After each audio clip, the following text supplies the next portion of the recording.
Comencemos el día de hoy con malas noticias. La verdad es que la Iglesia de Cristo muchas veces no parece un lugar de gozo, un lugar caracterizado por el gozo.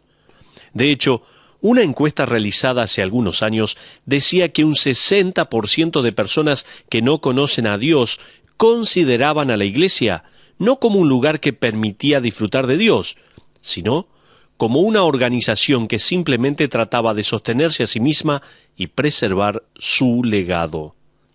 Querramos admitirlo o no, la Iglesia misma tiene una mala imagen.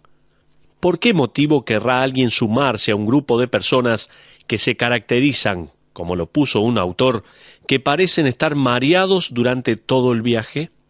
Egocéntricos, solo preocupados en sus propios problemas y desánimo.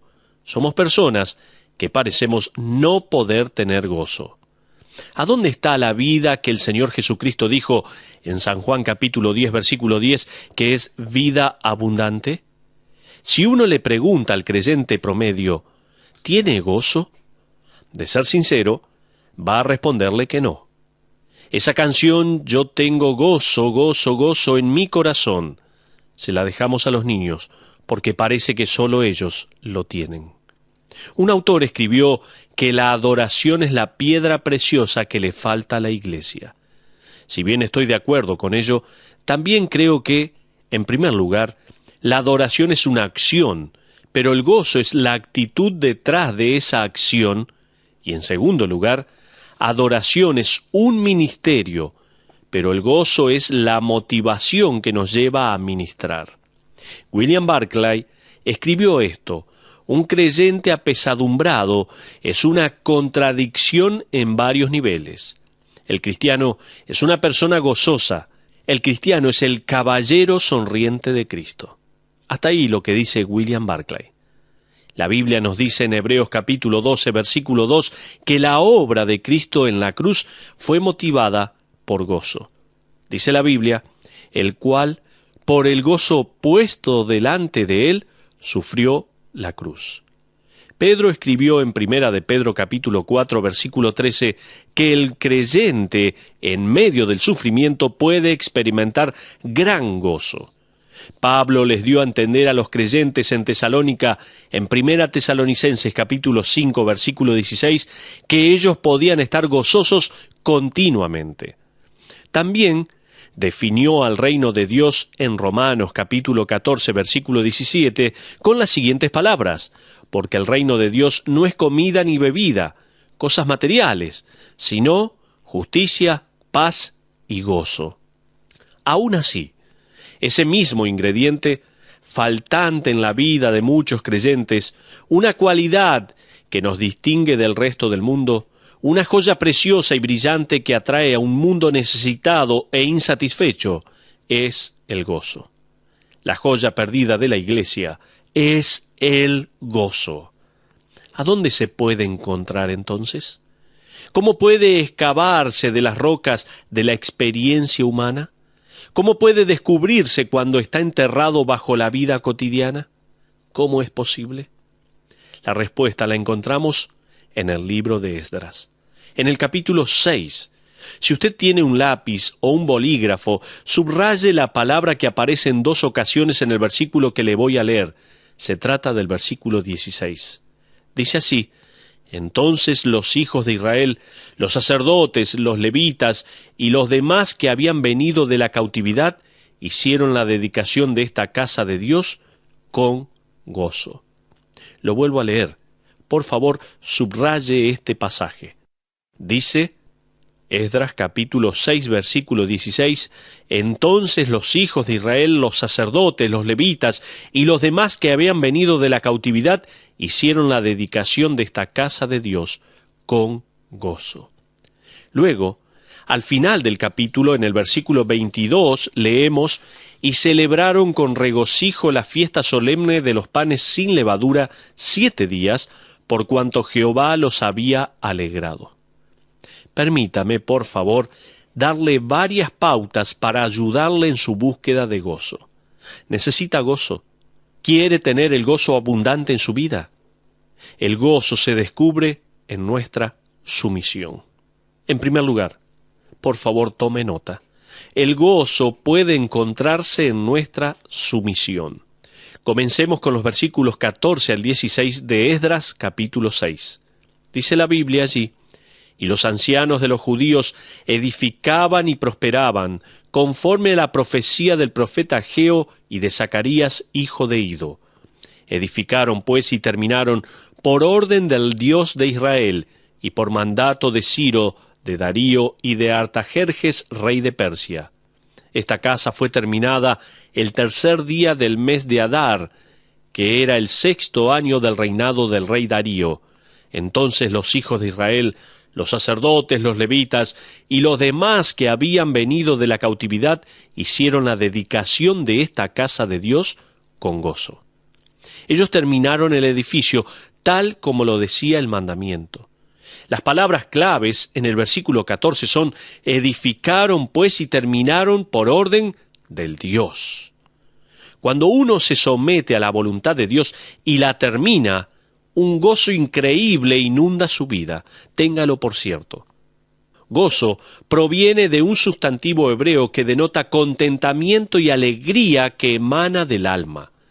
No es un sentimiento trivial de sentirse con suerte, es algo profundo, una alegría resonante por haber logrado algo. Alguien definió la diferencia de esta manera. Escuche bien. Felicidad es besar a tu novia. Gozo es celebrar tu 50º aniversario de bodas. Está muy bueno. Hace poco estaba felicitando a una pareja de nuestra iglesia.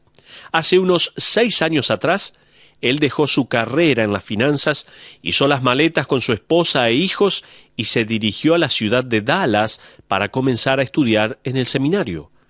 Anoche, él se graduó, terminó sus estudios. Fue muy difícil y hasta ahora están viviendo con lo justo, pero uno puede sentir el gozo en sus voces. El gozo no es necesariamente fácil, pero está esperándole al final del camino de la obediencia. El pueblo de Israel, en estos versículos, está celebrando la dedicación del templo, recientemente terminado, y ya están celebrando, como nos dice el versículo 16, con gozo. El gozo se descubre al someterse a la voluntad de Dios. Por eso, el gozo se descubre en nuestra sumisión. Pero, en segundo lugar, el gozo se descubre en nuestra confesión. Continuemos con los versículos 17 al 20. Dice la palabra de Dios: y ofrecieron en la dedicación de esta casa de Dios 100 becerros, 200 carneros y 400 corderos, y 12 machos cabríos en expiación por todo Israel, conforme al número de las tribus de Israel. Y pusieron a los sacerdotes en sus turnos y a los levitas en sus clases, para el servicio de Dios en Jerusalén, conforme a lo escrito en el libro de Moisés. También los hijos de la cautividad celebraban la Pascua a los 14 días del mes primero, porque los sacerdotes y los levitas se habían purificado a una. Todos estaban limpios y sacrificaron la Pascua por todos los hijos de la cautividad y por sus hermanos los sacerdotes y por sí mismos. Aquí vemos que ofrecieron sacrificios y el cordero de la Pascua. Los sacrificios se ofrecen y el pecado es admitido, y la gracia y la misericordia de Dios es recordada. Fíjese en el versículo 17, aclara bien que los 12 machos cabríos eran por las 12 tribus de Israel. Digo esto porque hay varias sectas que tienen una teoría interesante. Esta teoría dice que como las tribus de Benjamín y Judá son las únicas mencionadas específicamente después del cautiverio, las otras 10 tribus se perdieron. Perdidas hasta que aparecieron en algún lugar de Inglaterra y de allí viajaron a Norteamérica para llegar a Utah. Es una teoría que hace de los anglosajones una raza diferente, haciéndola pertenecer al pueblo de Dios y sus pactos. Tengamos cuidado con esto. El libro de Esdras sepulta tal teoría. Al finalizar el cautiverio, el término Israel pasa a ser sinónimo de hebreo o judío, Y a través del libro de Esdras, las 12 tribus se hacen presentes, no se perdieron. En el capítulo 2, versículo 70, dice, y todo Israel en sus ciudades. En el capítulo 8, versículo 35, dice, los hijos de la cautividad, los que habían venido del cautiverio, ofrecieron holocaustos al Dios de Israel, 12 becerros por todo Israel, 96 carneros, 77 corderos y 12 machos cabríos por expiación, todo en holocausto a Jehová. Aquí, en el capítulo 6, versículo 17, dice, y 12 machos cabríos en expiación por todo Israel, conforme al número de las tribus de Israel. Si aún no está convencido que las 10 tribus no se perdieron, en el Nuevo Testamento, en el libro de Santiago, leemos las siguientes palabras inspiradas. A las 12 tribus que están en la dispersión, salud. ¿Se acuerda de ese pasaje? No hubieron 10 tribus perdidas y tampoco se han mezclado con la raza sajona. No hay nada de esto. Esa teoría no puede fundamentarse. Entonces, nosotros podemos entender que el gozo se descubre en nuestra sumisión, pero también el gozo se descubre en nuestra confesión, cuando confesamos nuestros pecados.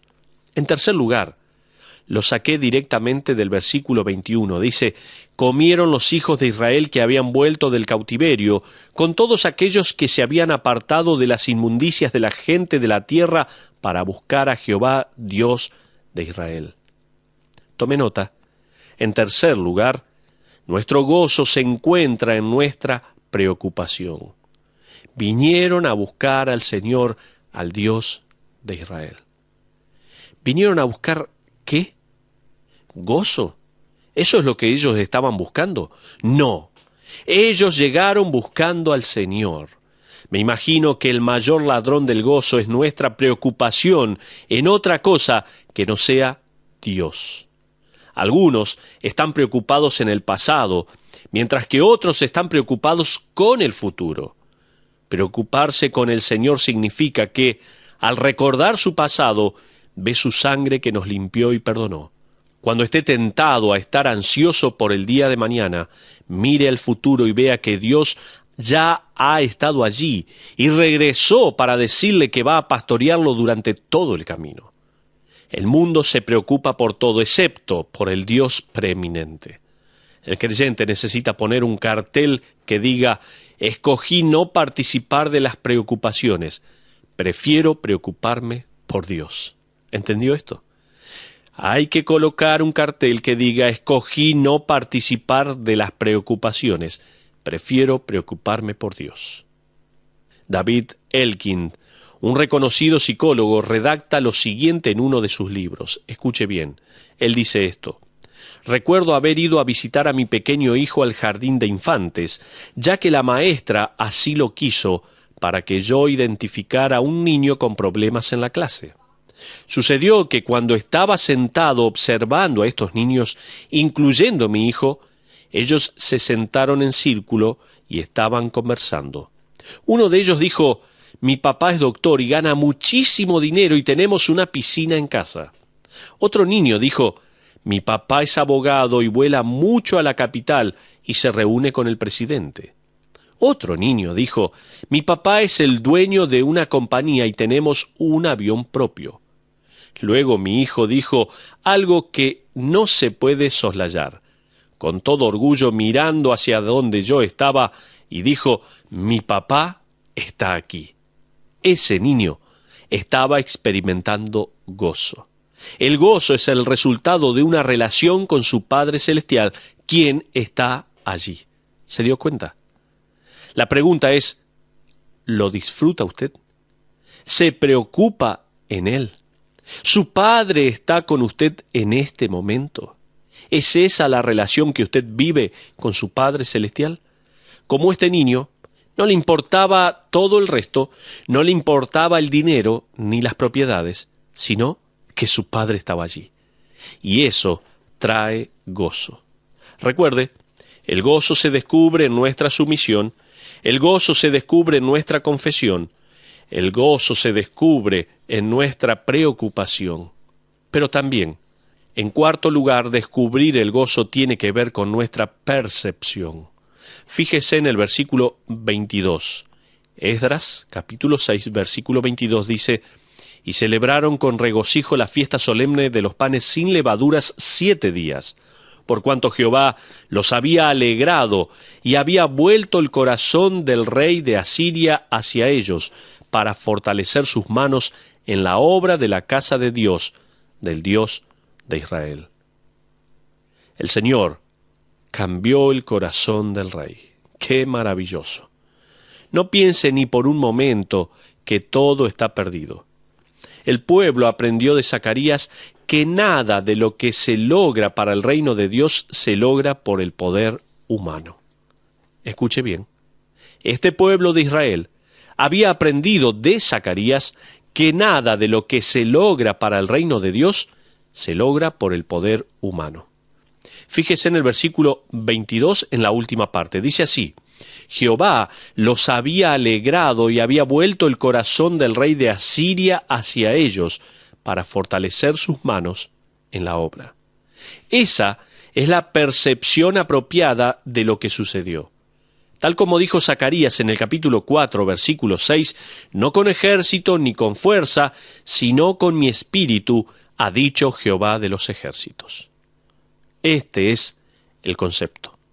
Gozo sería entonces igual a mirar al lugar apropiado. Antes de ir terminando con este concepto en el día de hoy, me gustaría que usted haya tomado nota de dónde encontrar y dónde descubrir el gozo. En primer lugar, dijimos que el gozo puede encontrarse en nuestra sumisión a Dios, a la voluntad de Dios, y hacer esa voluntad de Dios. En segundo lugar, el gozo se descubre en nuestra confesión, cuando confesamos nuestros pecados delante de Dios. Pero habíamos dicho también, el tercer punto es que nuestro gozo se encuentra en nuestra preocupación. ¿En qué cosas estamos nosotros preocupados? ¿Estamos preocupados en el pasado, en el futuro, en el presente? ¿O estamos preocupados en Dios, buscando a Dios por sobre todas las cosas? En último lugar, dijimos que el gozo se descubre en nuestra percepción. Cuando sabemos, notamos de que Dios hizo tal cosa, de que Dios cambió aquí el corazón de un rey para que estos israelitas fueran beneficiados. No lo hizo nadie en un poder humano, sino que aquel pueblo había aprendido de Zacarías que nada de lo que se logra para el reino de Dios se logra por el poder humano. Entonces, estamos diciendo que gozo es igual a mirar al lugar apropiado. Hebreos capítulo 12, versículo 2, tal como nos dice allí este pasaje, dice: «Puestos los ojos en Jesús, el autor y consumador de la fe». Tito 2:13 también dice: «Aguardando la esperanza bienaventurada y la manifestación gloriosa de nuestro gran Dios y Salvador Jesucristo». El gozo no es vivir con una sonrisa dulce y repetir amén a cada rato. No es eso. No es tener una sonrisa a flor de labios todo el día. Uno no puede negar momentos de tristeza o sentimientos de abatimiento, pero hay una gran diferencia entre la tristeza y vivir miserable. ¿Puede usted celebrar cuando la vida no es perfecta? Le pregunto. ¿Puede usted celebrar cuando la vida no es perfecta? Esdras capítulo 6 dice: sí, es posible. Como creyentes, tenemos el gozo en nuestros corazones porque sabemos cómo va a terminar la historia. El planetario de la ciudad de Nueva York en una ocasión publicó una publicidad falsa en los diarios. Invitaba a todos los interesados en ser los primeros en viajar a otro planeta para vivir allí, a que mandaran una solicitud. En unos pocos días recibieron 18,000 solicitudes. Las solicitudes fueron luego analizadas por un grupo de psicólogos. Al evaluarlas, el panel llegó a la conclusión de que la gran mayoría de los que enviaron solicitudes lo hicieron porque simplemente estaban desilusionados con la vida en este planeta y esperaban creer que se podía comenzar una nueva vida en otro planeta. Se trata de personas comunes. No estoy hablando de un grupo de locos o de alguna secta, no es eso. Pero, como un escritor lo puso, estas eran personas que descubrieron que la vida no estaba produciendo gozo alguno, por más que poseían más y más cosas. Y cuando buscaron una respuesta en la iglesia del vecindario, descubrieron que tampoco tenía una esperanza para ellos. Esto es lo que dice este escritor. Nunca vamos a poder convencer al mundo con que tenemos la respuesta si no nos convencemos a nosotros primeramente. ¿Se da cuenta? Y de ser así, nunca vamos a dar la impresión de estar convencidos si no tenemos esa preciosa joya llamada gozo. El gozo es muy importante en la vida de cada uno de nosotros, los creyentes. Walter Kint escribió: el gozo es la bandera que está izada sobre el castillo de nuestros corazones anunciando que nuestro Rey está en la residencia. Me encanta esta frase. Él dice así: el gozo es la bandera que está izada sobre el castillo de nuestros corazones anunciando que nuestro Rey está en la residencia. ¿Es así en su vida? Esta frase lo dice todo. Sumisión, confesión, preocupación y percepción. Le pregunto, ¿está el Rey en el trono de su corazón? ¿Está Dios reinando en su vida completamente? Cuando el Rey está en su trono, usted podrá flamear la bandera del gozo en su vida. No se olvide de esto. Muchos están viviendo una vida sin gozo. Y no es por tener posesiones, por tener dinero, por hacer cosas grandiosas humanamente. No es eso. Sino es vivir una vida de sumisión a Dios, confesando nuestros pecados, preocupándonos por Dios y teniendo esa percepción de saber de que Dios está obrando. Esto va a hacer que podamos descubrir el gozo y que esto se manifieste en cada uno de nuestros corazones. Llegamos hasta aquí, en el estudio de hoy. En la iglesia, en su gran mayoría, está la falta de gozo en los corazones de los creyentes.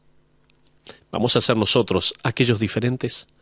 ¿Vamos a ser nosotros aquellos que descubramos en este día el gozo y podamos transmitirlo a otras personas?